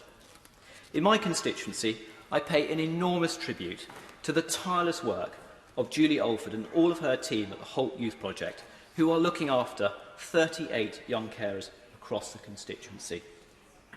We have to do more to raise the profile of this group of people that need the support there. They mustn't be forgotten about. Their education often falls behind, and I call on the government to do everything they possibly can. Caring Together is a charity in East Anglia doing great work to support all carers, and I warmly endorse their carer-friendly tick scheme so that a wide variety of organisations help and identify that there is a support system out there for young carers. Thank you. 26 withdrawn, so straight to James Daly. Thank you very much, Madam Deputy Speaker. I wish to begin my remarks by paying tribute to two people who personify the extraordinary commitment of those working within our NHS and care sectors to the communities they serve. Dr Saeed Al-Dabasi worked at Garden City Medical Practice within Holcombe Brook in my constituency for 20 years. During this crisis, he sadly passed away. Among the many tributes was said the following: a loving and kind man who gave everything for his community.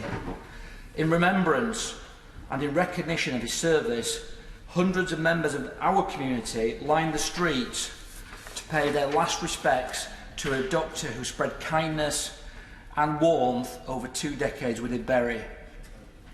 Carol Jamalbo was a care worker within my constituency. She served the public as a key worker for over 25 years. Popular, caring and compassionate, A relative commented, she will be remembered for her uplifting, joyful and enthusing personality.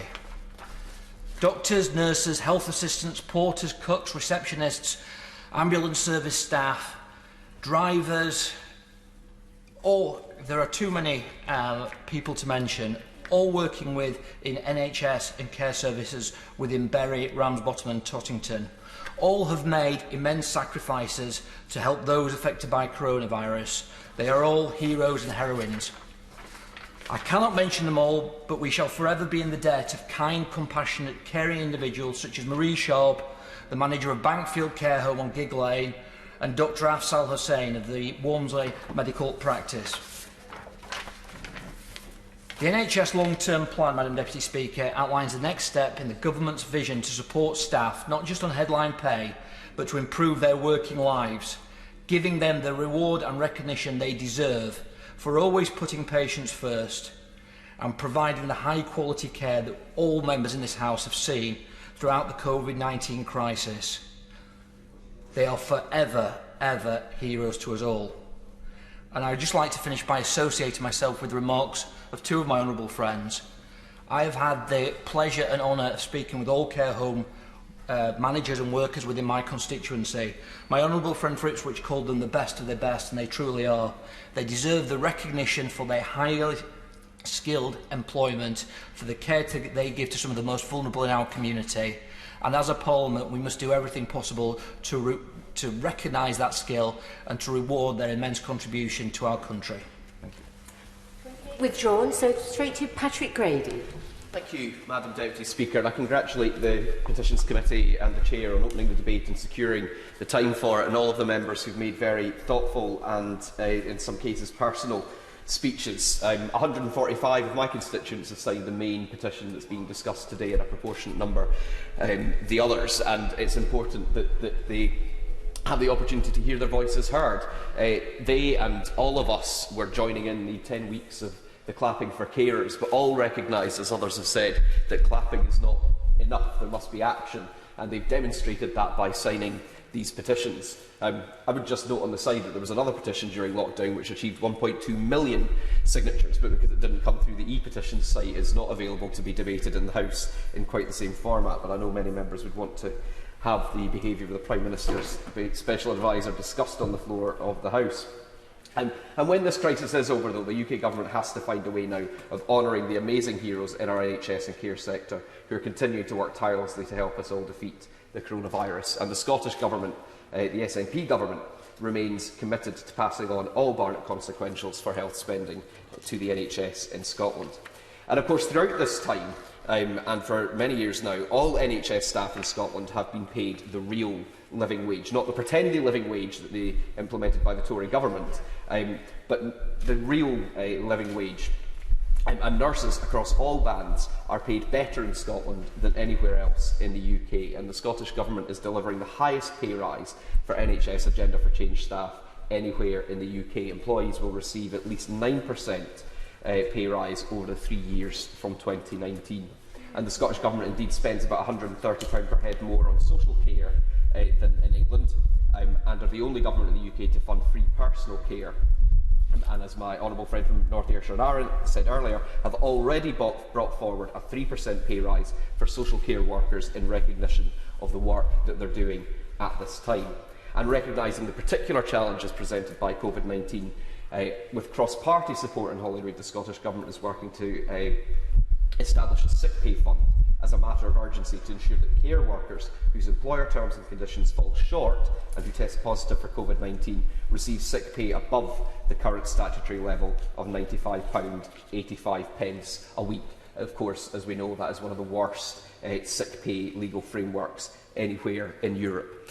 The Scottish Government was also the first country in the United Kingdom to announce a death in service provision for COVID-19 deaths for NHS staff, and that benefit mirrors what's available in the NHS pension scheme of a lump sum and ongoing survivor's benefit.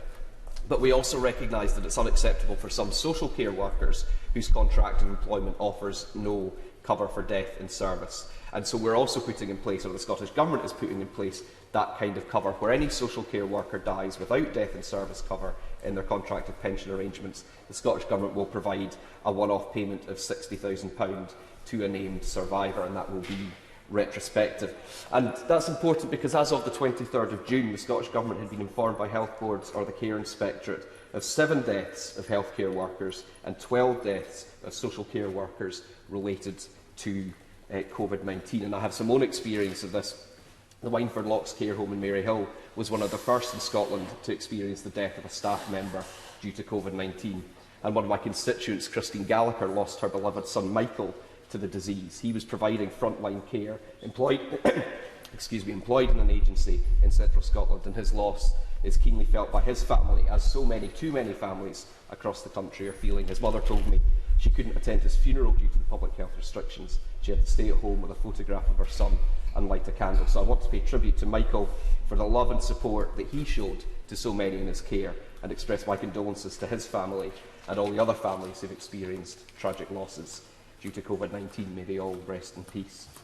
And that's why it's so important that the healthcare and social care workers, whether in the NHS or the private sector, have the pay and benefits that they and their families deserve for the work they do to keep us all safe. And that includes healthcare workers that have made their home here in Scotland, even if they began their lives or careers elsewhere. So while we welcome the scrapping of the NHS surcharge, or the principle of scrapping it, it doesn't appear to have happened in practice yet, and perhaps the Minister can tell us when it will come into effect, because we're still hearing of healthcare workers being told by the Home Office that the surcharge is still payable and there is no guarantee of a refund. In too many cases, the hostile environment continues despite all these warm words, and even in the middle of the pandemic we see cases of NHS staff being told they're no longer welcome. I have a particular constituent, Jessica Forsyth, an Australian national on a youth mobility visa, whose visa expires at the end of July and has been told by UKVI she cannot apply because she's deemed unskilled and earns below the £30,000 threshold, even though she's providing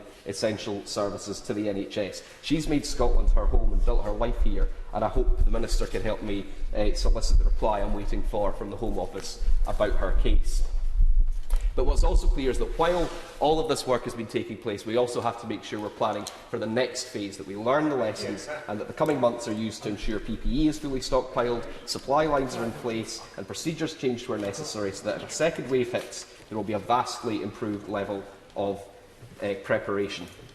And as we open up the health board, the health service to wider services, that has to be done in an evidence-based, cautious and phased approach for the sake of both staff and patients. I think, Madam Deputy Speaker, that many in the NHS and social care would echo the words of the Declaration of Arbroath, that it's not for glory, nor honours, nor riches that they fight. But that doesn't mean that they don't deserve them. And when all of this is over, we have to make sure that they are properly rewarded and recognised. Mr. Justin Madders. Thank you, Madam Deputy Speaker. Can I first of all congratulate my honourable friend, the member for Newcastle upon Tyne North, the chair of the Petitions Committee, for introducing the debate today and for brilliantly articulating the many issues relating to the recognition and reward of health and social care workers.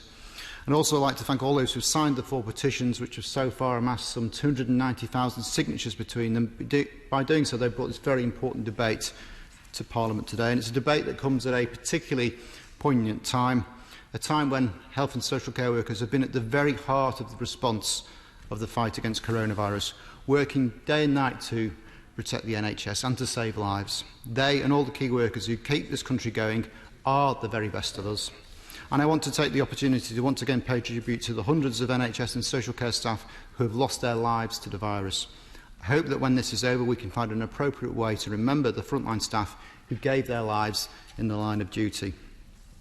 As we know, Madam Deputy Speaker, this was a very heavily subscribed debate, and it was clear from every member who spoke the gratitude the whole country feels for those health and social care workers is replicated in here. And on these benches we've had some very superb speeches, some good representation from Wales. My honourable friend, the member for Merthyr Tydfil, spoke with typical eloquence and highlighted the wise decision of the Welsh Government to recognise the contribution of its care workers. And I hope when the Minister responds, she will be able to reply positively to my honourable friend's request in respect of that, or at the very least confirm that she's making strong representations to the Treasury about the tax treatment of that payment. And we also heard a similar point from my honourable friend, the member for Pontypridd, who also reminded us of NHS Direct, which was a great innovation from the last Labour government. My honourable friend, the member for Bethnal Green and Bow, quite rightly said that staff need to be rewarded with more than just applause, and she drew attention through a very strong speech to the sorry record we've seen under this last 10 years of the NHS. And my honourable friend, the member for Coventry South, spoke also with great passion, and she listed a whole series of ways in which the health workforce are hit with extra burdens in the course of their duties. We heard from my honourable friend, the member for Erith and Thamesmead, who drew attention to the scandal of nurses being forced to use food banks. That is something really, Madam Deputy Speaker, that should shame us all. And we also heard from my honourable friend, the member for Hackney South and Shoreditch, and she made the powerful point that medals do not put food on the table, and she brilliantly highlighted how insecure work is a blight on the NHS, and it's actually a systemic problem that needs addressing once and for all. And as we heard, even before the pandemic, our frontline health and social care staff were working in overstretched and under-resourced settings. We must acknowledge that many of our frontline care workers have been through extremely stressful and sometimes traumatic situations as a result of COVID-19, situations that those of us who haven't been on the front line can't even begin to imagine. Working in these very uncertain times, dealing with a new and emerging disease, often without adequate protection, whilst coping with losing patients and then worrying about getting ill themselves or taking the virus home to their loved ones. These are all contributing factors to staff burnout and poor mental health. So it's vitally important that we keep them all safe in the event of a second wave. And yesterday, following the Prime Minister's announcement of the relaxation of the 2-metre rule and sweeping changes to the lockdown in England, health leaders have called for a rapid and forward-looking assessment of how prepared the UK is for a new outbreak of the virus. Those health leaders from the Royal Colleges of Surgeons, of Nursing, of Physicians and GPs say the available evidence indicates that local flare-ups are increasingly likely and a second wave is a real risk. They also point out that whilst many elements of the infrastructure needed to contain the virus are beginning to be put in place, substantial challenges remain. So they call on the government to focus on areas of weakness where action is needed urgently to prevent further loss of life. We cannot have any failures in preparation this time. We may no longer be gathering outside our homes on a Thursday night to clap for our carers, but our admiration remains. It has been incredible to see the effort from staff in the last 3 months, staff who too often, as we've heard, get very little in return. We do hope that they are recognised for their true worth now, because our NHS and care staff, many have... I'm sorry, I won't have time to give way. Many of our NHS and care staff are exhausted and fearing burnout. They need our support now. And that means safe staffing ratios, adequate PPE and decent fair pay. As for them, the hard work isn't over, it's actually only just beginning. They will continue to give their all as we begin to tackle the backlog in non-COVID care. The millions of routine operations, screening tests, treatments and therapies that were suspended or cancelled during the pandemic will now have to restart, and these challenges cannot be met without the staff. And as we know, there are well over 100,000 vacancies in the social care sector, with systemic insecure work and low pay not being the answer to resolving that issue. And we know that prior to the COVID-19 outbreak, there were also 106,000 vacancies across the NHS, including 44,000 nurse vacancies. These vacancies matter because they mean that NHS services that were already under extreme pressure due to the ongoing staff shortages have been further stretched by more shortages due to sickness or caring responsibilities during the pandemic. This in turn has put all healthcare staff under intolerable and unsustainable levels of pressure. On top of those staff shortages, healthcare staff have also had to work in unfamiliar circumstances or in clinical areas outside of their usual practice, and of course they've had to work in very difficult circumstances. A survey by the Royal College of Nursing found that half of nursing staff felt that under pressure to work without levels of protective equipment set out in official guidance. And a survey by the British Medical Association of 7,000 doctors found that 45% were experiencing stress, exhaustion and burnout. We need to listen to what the staff are telling us. And of course, Just last week we learned that student nurses who joined the Frontline 6 months ago as part of the coronavirus effort are seeing their paid placement schemes terminated early, leaving them with no income and no guarantee that they won't face extra costs for completing their studies. That is no way to treat student nursing staff. People have put their studies on hold to join the fight against coronavirus and who are at the start of what we hope will be a long career in the NHS. They deserve better. And the government still haven't quite resolved the issue of the immigration health surcharge, where NHS and social staff coming from abroad and working in our frontline were required to pay a surcharge of hundreds and sometimes thousands of pounds just to use the NHS themselves. And after considerable pressure, it was welcome that the government announced the surcharge would be abolished last month, but we, as we have heard, are still hearing reports of people being charged. I would like an update from the Minister about what is happening in respect of that. So, in conclusion, Madam Deputy Speaker, anyone hearing this debate today will be in no doubt that our health and social care workers are appreciated, admired and respected. But warm words are not enough. A clap on Thursday night is not enough. It is time for action and for the government to finally recognise the monumental contribution health and social care workers make. No more poverty pay, no more working till you drop, no more sending people into work inadequately protected from exposure to a deadly virus. That cannot happen again. The government were too slow to recognise the need for PPE, too slow to protect the social care sector, and now they are too slow to properly reward our brave health and social care workers who have literally put their lives on the line for us all. It is time, Madam Deputy Speaker, that we put that right. Minister Helen Waitley. Thank you, Madam Deputy Speaker. I welcome this debate today because our NHS and care system is only as strong as the people within it. And throughout this pandemic, NHS and care workers have taken centre stage, and we have all seen the dedication and care with which they approach their work, and the esteem in which they are held by the public, as these petitions demonstrate. Also, the esteem in which they are held by honourable members, as this debate has demonstrated. I am determined we should look after our health and social care staff just as they look after us. First, I will talk about pay, as that is the focus of these petitions. I want to reinforce that we have already delivered multi-year pay and contract reform deals for over 1 million NHS staff in partnership with trade unions. In the last 3 years, nurses have seen their starting salaries increase by over 12%, and the vast majority of nurses have seen their pay increase by at least 6.5%, while the starting salaries for healthcare assistants have also increased by 16%. My honourable friend we have also increased pay for junior doctors to recognise the huge contribution they make to our NHS. By the end of their 4-year deal, junior doctor pay scales will have increased by at least 8%. My honourable friend for Crewe and Nantwich referred to the government's commitment to increase the number of doctors and nurses in the NHS, and he rightly said that recruitment and retention is not just about pay, but also experience. And I am determined that we must improve the experience for the NHS workforce.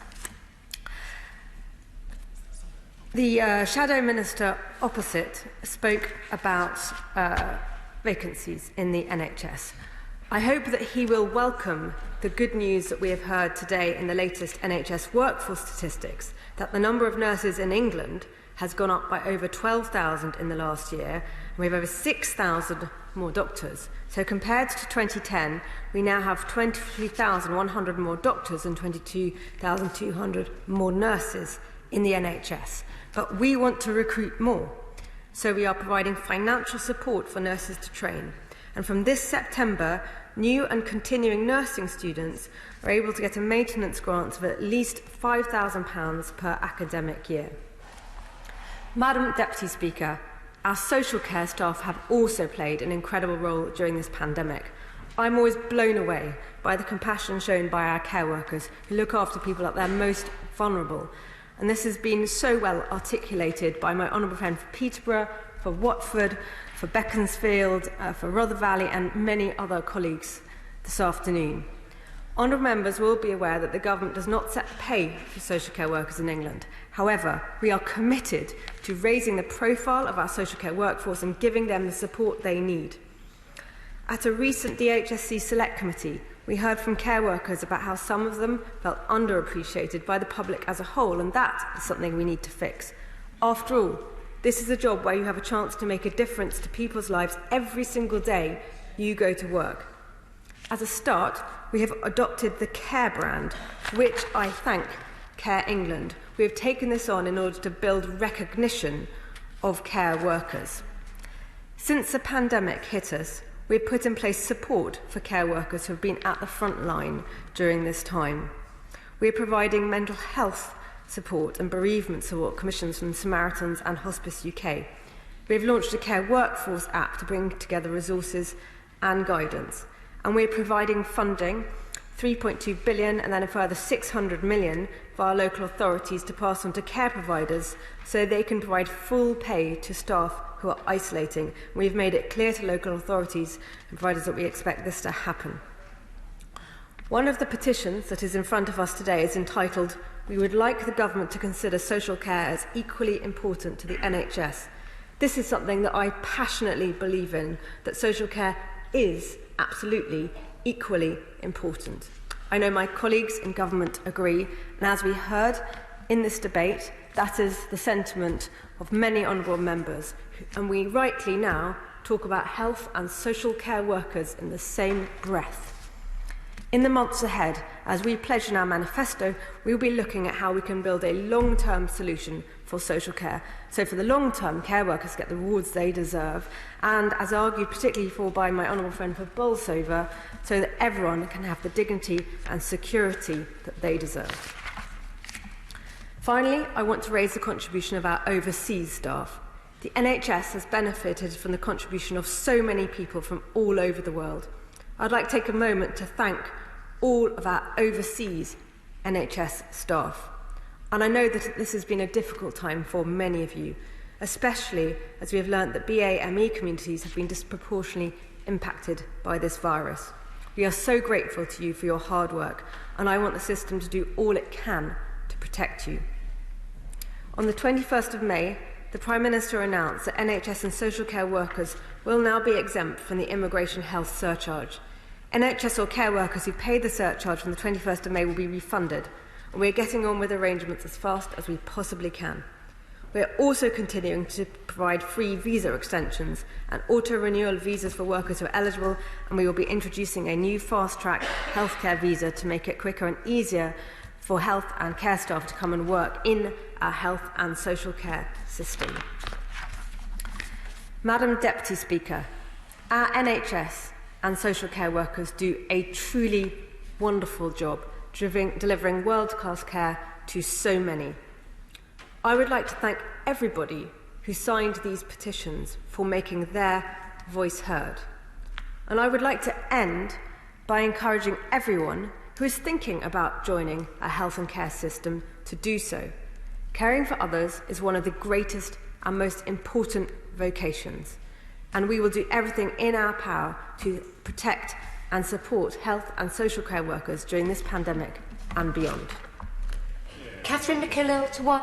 Thank you, Madam Deputy Speaker, and I want to say thank you to everybody who's contributed in this debate. It's absolutely vital that the voice of petitioners does get heard in this Parliament, and we all have played a part today in making sure that this very important issue that petitioners have clearly prioritised in great numbers, having experienced and witnessed the enormous contribution that our health and social care workers have made to our national effort to fight COVID-19, have made. So thank you to everybody in the debating chamber today. I have to say I am disappointed with the Minister's response. I do not think it fully acknowledged the question that is being put by the petitioners, that we do not yet have full recognition and reward for our health and social care workers in the way that we would like to see. But as I said in my contribution at the beginning, I hope that this is the beginning of a conversation as to how we can arrive at that point, and I'm sure that honourable members will support that conversation continuing and action to follow. But above all, Madam Deputy Speaker, I wanted to put on record once again our gratitude from this House and from the Petitions Committee for the service that every health and social care worker has made to this country in the weeks that have passed and in the weeks ahead. Thank you. The question is, as on the order paper, as many as are of that opinion say aye. Aye. Of the contrary, no. I think the ayes have it. The ayes have it. We'll have a 3-minute suspension.